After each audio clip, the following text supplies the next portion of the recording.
Competing with 200 beauties for the crown, she fought from prelims to finals. She was close to becoming his woman, only to fall for a nobleman in the garden. They met again at the Crown Prince final selection. In the moment of truth, their gazes held confusion and despair. Love and identity may make them siblings in law. So he promised the girl to his brother in front of their father. The girl thought this was a joyful affair for everyone, yet for some reason, Lee Yin began to neglect her on their wedding night. Rumor said she hadn't touched her husband. She bore her husband's indifference without complaint. She silently hoped to stay by her husband's side. In their third year, the king died. Lee Yin was thrust onto the throne. She transitioned from concubine to the queen mother, but she hadn't firmed her rule. Officials sought better grip on the throne. They urged Lee Yin to replace the queen.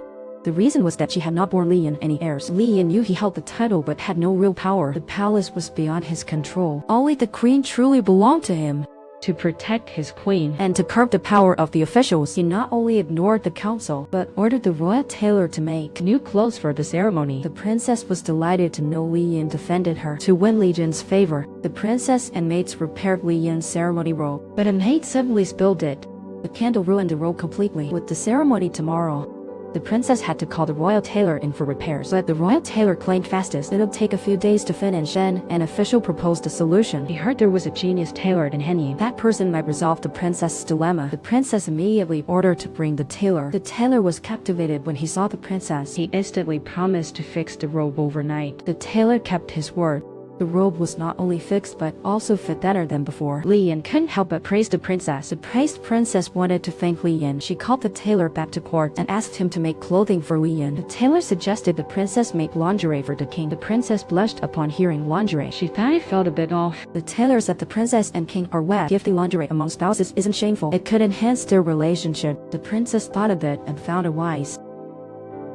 But just as the princess was filled with joy while sewing underwear for Lee Yin, the noble seized the chance while Lee Yin hunted. They pushed him to take a concubine. This concubine was Sushi, daughter of a powerful man. The palace ladies instantly started to gossip. They believed Sushi might replace the princess as the main consort. The princess endured the unbearable rumors, feeling deeply oppressed. Maybe it was revenge against Sushi. The princess planned a very poor crowning for Sushi. And on the crowning night, Lee Yin asked king should visit Sushi. But he knew well that Sushi was merely a political pawn pressured by the nobles. He didn't want to give those nobles an edge. However, Sushi was also tough. Seeing that Lee Yin was late to visit her, she boldly barged into the great hall and undressed in public. Early the next morning, ready to give them to Lee Yin, but outside the hall, she saw the shoes of Lee Yin and Sushi. The princess instantly felt disheartened and left. From then on, Sushi often accompanied Lee Yin. Soon after, an envoy from king was coming to Korea. As per king's rules for Korea back then, if the king of Korea had no heirs, he won't be seen as a king by the king. But Lee Yin and the princess have no children. At this pace, the king's reign will soon fade away.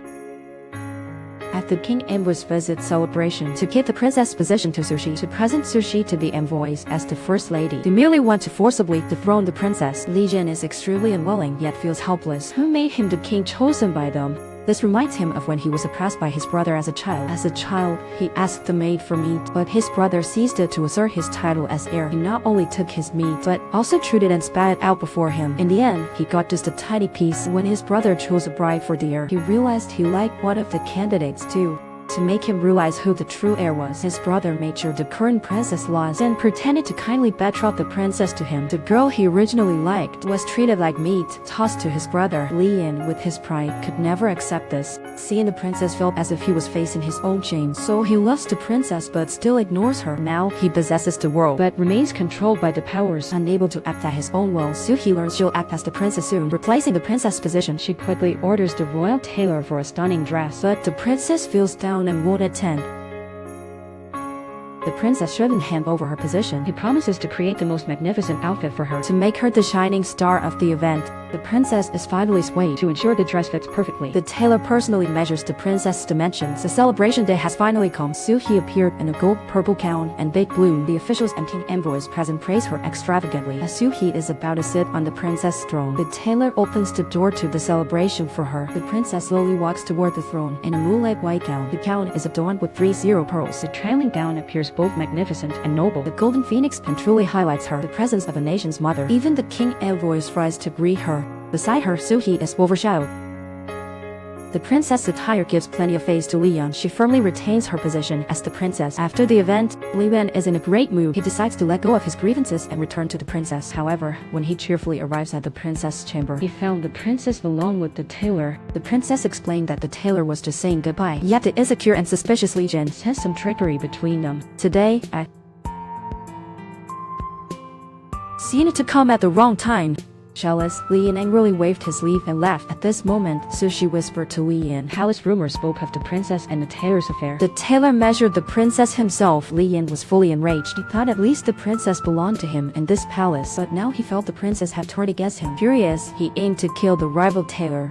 He called the royal tailor to copy the other to create a dragon robe. Next, he hid a poison needle in the robe to frame the tailor. The tailor was brought to Lee Yin to answer. The princess came to court to plead for him, but this only made Lee Yin even angrier. He pointed out their affair boldly. To protect the princess, the tailor took blame, saying he fancied her. Lee Yin then dropped the matter regarding her. Yet at that moment, the princess felt hopeless. She felt that no matter what she did, she couldn't salvage their relationship. Do you still think there's nothing in the palace that belongs to you? Once wished, Your Highness, you would not ascend the throne.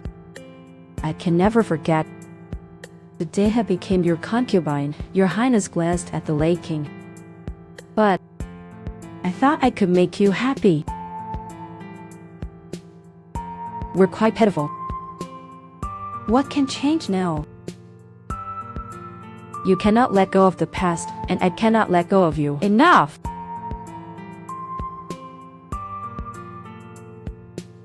Your Highness, you're a coward. The princess turned away, tears streaming down. After that, they were at the same palace gate but never met again.